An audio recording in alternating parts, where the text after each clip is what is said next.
Hello दोस्तों, स्वागत है आपका हमारे यूट्यूब चैनल पे। तो दोस्तों, हम कल का आगे वाला टॉपिक स्टार्ट करेंगे। जो पिछले वीडियो में मैंने डाला था वो एक बार आप ज़रूर देखिए। वहाँ पे मैंने फिजिकल चेंजेज और केमिकल चेंजेज डिस्कशन किया था विथ एक्सप्लेनेशन विथ एग्जांपल्स। आप उसे देखने के बाद इसे देखेंगे तो ज़्यादा समझ में आएगा। तो आइए स्टार्ट करते हैं आज का न्यू टॉपिक। तो आज का टॉपिक है रासायनिक अभिक्रिया। अच्छा, तो वो चैप्टर का नाम क्या है? चैप्टर का नाम मैंने बताया था कि रासायनिक अभिक्रिया एवं समीकरण। ठीक है, तो पहले चैप्टर देख लो, टॉपिक्स देख लो, फिर आओ यहाँ ज़्यादा समझ में आएगा। तो रासायनिक अभिक्रिया स्टार्ट करते हैं। तो रासायनिक अभिक्रिया क्या होता है? अच्छा, तुम लोग सोचते होगे कि रासायनिक अभिक्रिया और रासायनिक समीकरण मतलब ये दोनों हैं क्या? मतलब रासायनिक समीकरण भी अलग है। एक तो क्या कहते हैं, रासायनिक परिवर्तन, रासायनिक समीकरण और रासायनिक अभिक्रिया। ये तीन टॉपिक्स आते हैं और इनमें सबको कंफ्यूज होता है चीज़ें की, लेकिन सब घुमा फिरा के है। ठीक है, कोई अलग नहीं है, कोई वो नहीं डिफिकल्ट, बस थोड़ा सा डिफिनीशन का इधर पकड़ना उधर पकड़ना बराबर है, लेकिन बस समझना है। बस दिमाग में यहाँ घुस गया ना तो बाकी सब समझ में आ जाएगा। ठीक। केमिकल चेंजिंग क्या होता है? केमिकल चेंजिंग मैंने पढ़ाया था कि केमिकल चेंज क्या है, और भौतिक परिवर्तन भी बताया था। फिजिकल मतलब फिजिकल चेंजेस। इंग्लिश मीडियम वाले को, हिंदी मीडियम वाले को कोऑपरेशन में दिक्कत आता होगा, फिर भी जैसे अगर मेरा आवाज़ समझ में ना आए तो कमेंट ज़रूर करना, मैं उसको और भी अच्छे से डिटेल में समझाऊंगी। चाहे कितना टाइम लगे मैं समझाऊंगी ज़रूर तुम लोगों को। तो मैंने कल बताया था रासायनिक परिवर्तन के बारे में। जो पढ़ा होगा वो कमेंट करेगा कि क्या मैंने पढ़ाया था। ठीक है, तो मैं अभी रासायनिक अभिक्रिया स्टार्ट करूंगी। उससे पहले रासायनिक अभिक्रिया और रासायनिक समीकरण में डिफरेंस क्या है। रासायनिक परिवर्तन, रासायनिक अभिक्रिया और रासायनिक समीकरण याद रखना। ये 3 टॉपिक्स आ रहे हैं और तीनों अच्छे से क्लियर होने चाहिए। ये नहीं कि नहीं है क्लियर तो नहीं, क्लियर करके तब आगे बढ़ना है। तो रासायनिक अभिक्रिया ऐसे परिवर्तन जिसमें नए गुणों वाले पदार्थों का निर्माण होता है उसे रासायनिक समीकरण कहते हैं। आओ आगे देखते हैं। रसायनों से संबंधित अभिक्रिया को केमिकल रिएक्शन या रासायनिक अभिक्रिया कहते हैं। ठीक है, डेफिनेशन समझ में आया? नहीं समझ में आया तो हम है ना बता रहे हैं कि रासायनिक अभिक्रिया क्या होता है और रासायनिक समीकरण क्या है। तो पहले रासायनिक अभिक्रिया को ध्यान से समझो और कंसंट्रेट यही माइंड होना चाहिए। तो रासायनिक अभिक्रिया क्या है? मतलब तुम दो पदार्थ को तुम रिएक्ट करा रहे हो। ठीक है, तुम उसे रिएक्ट कराओ, उसे मिलाओ कि क्या नया पदार्थ बन रहा है।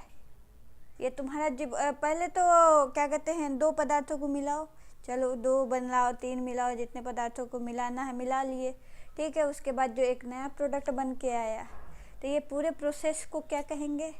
रासायनिक रिएक्शन मतलब रासायनिक समीकरण। यार अंग्रेजी इंग्लिश मिक्स हो जाता है, इंग्लिश में पढ़ो, इंग्लिश में। तो मतलब मेरा हिंदी पे मत जाना, मेरा इंग्लिश पे मत जाना, दोनों चलाना काम, क्योंकि दोनों टाइप के बच्चे हैं। तो समझ में मतलब प्रोसेस समझो कि 2 प्रोडक्ट मिलाया, एक तीसरा प्रोडक्ट का निर्माण हो रहा है। ये पूरा प्रक्रिया जो हो रहा है, जो तुम मिला रहे हो प्रोडक्ट और जो मिल रहा है प्रोडक्ट, वो दोनों प्रोडक्ट जो तीनों ये एक सीक्वेंस में लाइन में, उसी को रिएक्शन कहोगे, केमिकल रिएक्शन, रासायनिक अभिक्रिया। नहीं समझ में आया? नहीं समझ में आया तो हम समझा रहे हैं। एग्जाम्पल से लेते हैं, जैसे मैग्नीशियम का फीते का जलना। चलो यहाँ पे तो लिखे ही है ना, Mg+O2, ये दोनों मिलाया मैग्नीशियम में। ठीक है, तो तुम लोग की किताब में रिएक्शंस दिए हुए हैं, एक्सपेरिमेंट दिया है, करके देखना। 3 एक्सपेरिमेंट दिए हैं स्टार्टिंग के, वो मैं कराऊंगी, मैं बताऊंगी कैसे करना। वो इसके लिए स्पेशल वीडियो होगा जब बताएंगे, तब तक अभी समझो। ये मैग्नीशियम का रिबन लिए हो, उस पर ऑक्सीजन से क्रिया करा रहे हो। ठीक है, मैग्नीशियम है, उसमें ऑक्सीजन से क्रिया कराते हो, तो ये दोनों हट करके एक नया प्रोडक्ट मैग्नीशियम ऑक्साइड मिलता है तुमको। ठीक है, समझ में आया? ये पूरा प्रोसेस क्या कहलाया? ये पूरा अगर तुम ध्यान दोगे बाबू तो यही तुम्हारा कहला जाएगा। इतना पूरा रिएक्शन कहाएगा केमिकल रिएक्शन। ठीक है, केमिकल रिएक्शन यही कहलाएगा रासायनिक अभिक्रिया। सीधा और सिंपल भाषा समझो कि जब दो प्रोडक्ट मिला रहे हो, तीसरा प्रोडक्ट मिल रहा है, तो ये पूरा प्रक्रिया तुम्हारा केमिकल रिएक्शन कहला रहा है। ठीक है, अब तो कन्फ्यूजन नहीं होगा। रासायनिक अभिक्रिया समझ में आया। रासायनिक अभिक्रिया में अभिकारक क्या होता है, उत्पाद क्या होता है, इसके बारे में और डिस्कशन कर लेते हैं। ठीक है, तो अभिकारक क्या होते हैं? अभिकारक को अंग्रेजी में रिएक्टेंट बोलते हैं और उत्पाद को प्रोडक्ट बोलते हैं। है कुछ नहीं, केमिकल रिएक्शन में ही वो जो पूरा लाइन में तुमको ये कवर बॉक्स बनाया, इसी में तुम्हें छांटना है कि अभिकारक रिएक्टेंट क्या है और प्रोडक्ट क्या है। वो तुम 2 मिनट में छांट लोगे यार, हम बता रहे हैं ना, अभी हम समझाते हैं कि अभिकारक क्या, रिएक्टेंट ऐसे पदार्थ जो किसी केमिकल रिएक्शन में हिस्सा लेते हैं उसे अभिकारक या रिएक्टेंट कहते हैं।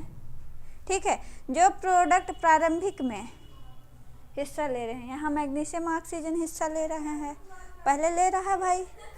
जैसा कि मैं बता रही थी कि रिएक्टेंट क्या होते हैं, अभिकारक क्या होता है, तो मैंने ऐसा डिफिनीशन में लिखा है, ऐसे पदार्थ किसी केमिकल रिएक्शन का हिस्सा लेते हैं उन्हें अभिकारक कहते हैं कि जो प्रारंभिक में जो हिस्सा ले रहे हैं, यानी मैग्नीशियम और ऑक्सीजन इसमें हिस्सा ले रहा है, तो ये अभिकारक का रिएक्टेंट का काम कर रहा है। यहाँ पे मैंने लिखा है साफ शब्दों में कि स्टार्टिंग के जो भी प्रोडक्ट होते हैं जो हिस्सा लेते हैं नया प्रोडक्ट निर्माण में, नया पदार्थ का निर्माण करते हैं, उन्हीं को हम रिएक्टेंट या अभिकारक कहते हैं। समझ में आया? पक्का समझ में आया होगा। अरे नहीं समझ में आया तो कमेंट तो कर ही सकते हो कि मैम नहीं समझ में आया, तो हम आगे समझाएंगे। तुम लोग बस पढ़ के समझ के, अगर नहीं समझ में आता तो मुझे बोलो, मैं समझाऊंगी। अब आते हैं उत्पाद यानी प्रोडक्ट क्या होता है। प्रोडक्ट क्या होता है? ऐसे पदार्थ जिनका निर्माण रासायनिक अभिक्रिया के पश्चात होता है उसे प्रोडक्ट कहते हैं।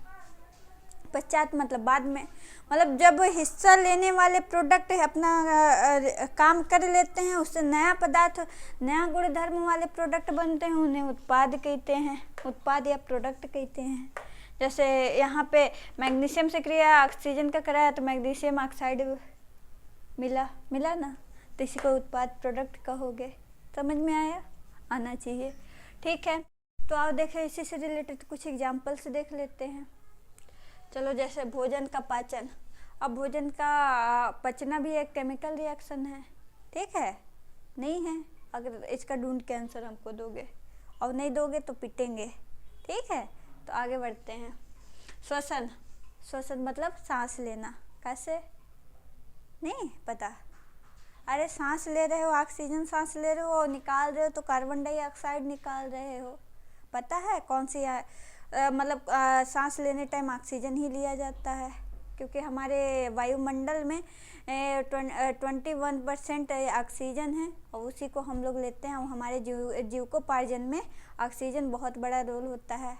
और आग के ज्वलनशील के आग लगाने के काम में भी ऑक्सीजन की उपस्थिति होनी जरूरी है। और नहीं पता तो पता कर लो। समझ में आया? तो श्वसन, जब लेते हो ऑक्सीजन और छोड़ते हो कार्बन डाइऑक्साइड, ये भी एक केमिकल रिएक्शन है।